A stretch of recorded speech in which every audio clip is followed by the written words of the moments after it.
What's up, mighty boys and girls, it's Ranger here and welcome to a predictions video. A lot of details have been revealed throughout the last few days in regards of Gen 8, so I thought to myself that this would be the perfect timing to make a video about it, since Gen 7 is nearing its end. So my question to you is, what are your predictions for Gen 8 and what are you looking forward to the most? By the way, no need to worry guys, reviews of the missing Sun and Moon episodes from the last month will come soon. But with that out of the way, if you want to know my predictions, then grab some popcorn, grab some cookies and let's do this. First, let's talk about potential characters. There's one thing I can almost guarantee you guys. There will be an Alolan companion who will travel alongside Ash, and that faithful one is Rotom. Sadly, since the Galar region has the so-called Rotom phone, that indicates that Rotom will still be one of Ash's future companions. That also sorta indicates that the upcoming Sword and Shield anime will not leave the comedy route anytime soon, since all of the Rotom episodes have been comedy episodes, and just in general, he just is more suited to be a gag character. But like I said in the past, I don't mind if there will be some comedy in Sword and Shield, just don't overdo it like in Sun and Moon. But let's put Rotom aside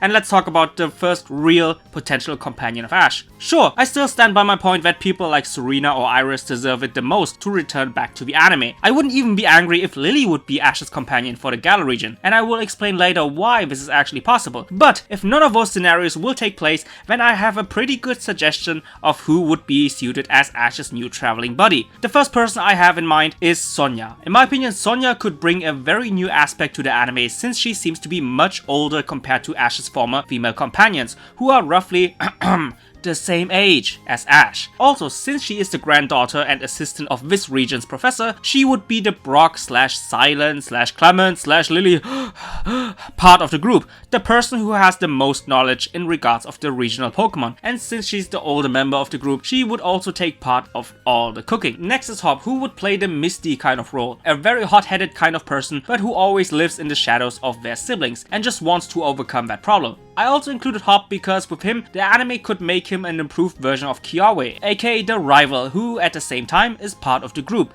Kiawe as a character is great, don't get me wrong, it's just that they kinda messed up his rival relationship with Ash. Remember, establishing him as a rival in episode 2 and never mentioned that potential again until more than 70 episodes later. And with Hop, I can actually see the potential of Kiawe within him. But the most important reason why I have chosen both Sonya and Hop as companions is because both are actually connected to Leon, the champion of the Galar region. Hop is the younger sibling of Leon who wants to surpass him, while Sonya is actually a former rival of Leon who seems to have failed to surpass him. And I know that because there was a leak which actually revealed that information, and we can assume that this leak is pretty legit since it predicted many things right, from the Dynamax system, gym leader Nessa, until Pokemon like Impidimp and Yamper, who all just recently have been revealed during the E3 demo. Again, this is just my prediction, but I just find this theme of this potential group fascinating. One person, aka Sonya, who represents the past of the champion Leon, one who represents the present, and then we have Ash, who would represent the future, aka a potential future challenge for Leon. And to have all three main protagonists to be connected to this final boss, we have never seen something like this before, that Ash and his companions are connected to one and the same goal, and maybe all three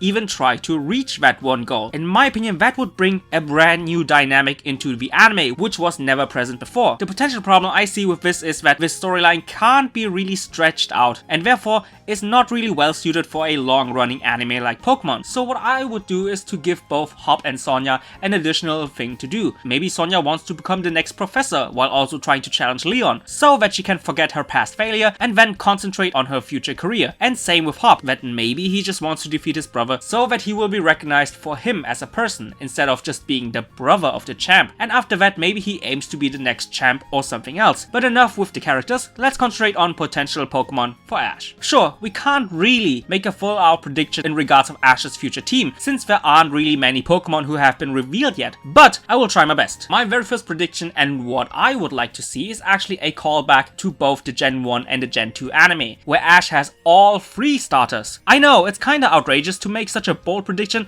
but at the same time, we haven't really seen such a constellation since back in the days with the Johto saga. And you guys know that the Pokemon Company, especially in case of Gen 7, doesn't love anything more than to do callbacks to the good old days. But I do understand that you are sick and tired of nostalgia callbacks. So my second prediction would be that Ash should at least catch the following 3 Pokemon: Dreadnought since I really like its design and he reminds me of Groddle, Corviknight because it just looks badass and I just want to have a badass Pokemon again, and Impidimp since this would be Ash's very first fairy type Pokemon, and with the fairy/poison typing, this is actually a pretty OP Pokemon. My last prediction in regards of Ash's future team is that we won't be seeing any old Pokemon of Ash anytime soon. You see guys, in one of the most recent interviews, Junichi Masuda revealed that as a result of balancing the game, they decided to cut out many Pokemon from the previous games. I quote, "We knew at some point we weren't going to be able to indefinitely keep supporting all of the Pokemon, and we just found that Sword and Shield would probably be a good point to go back and re-evaluate what would be the best selection of Pokemon that appeal to the widest audience, while keeping into consideration the balance of the battle system. It isn't just going to be all new Pokemon in the Galar region Pokedex, there's still going to be a lot of favorites that fans will be able to bring over that they have adventured with previously. But yeah, it was pretty much just balancing and getting this optimal selection of Pokemon for the adventure we wanted to provide. So yes, many Pokemon of Ash will most probably not appear in the anime, but there's still the possibility of Pokemon like Charizard, Sceptile and Greninja to return, since they are one of the most popular and most recognizable Pokemon of the franchise. Last but not least, let's talk some more detailed information in regards of the Dynamax system. Remember the leak I mentioned in regards of Sonya? Well, in this leak they also mentioned that if you Dynamax Pikachu, he will turn into the 90s version of Pikachu, aka Fat Pikachu. So that kinda confirms that Ash will use Dynamax as one of his future battle strategies, since that would bring some sweet nostalgia money. Once again, I still can't imagine Ash using this new power, since Dynamaxing seems to rely more on size and overwhelming power instead of agility and speed, which is Ash's usual format. But long, can't Ash just use Z moves as an alternative? Well, Junichi Masuda also revealed in his interview that the Gen 8 game will not have either Mega Evolution or Z moves. On the one hand, this is good news, since not really Mega Evolution but more so Z moves really have ruined the overall creativity of Pokemon anime battles, with most battles in Sun and Moon ending with Ash or his friends one-shotting their opponent with the Z move. But on the other hand, taking away Mega Evolution, which really made the battles in XY/XYZ more intense, is just something I'm really sad about. Also, with the already mentioned nature of Dynamaxing, with the size and power aspect, this could basically be the new Z move format. Just one-shot your opponent by growing your Pokemon bigger. But with Z moves removed, is there even a chance of one of Ash's Alolan friends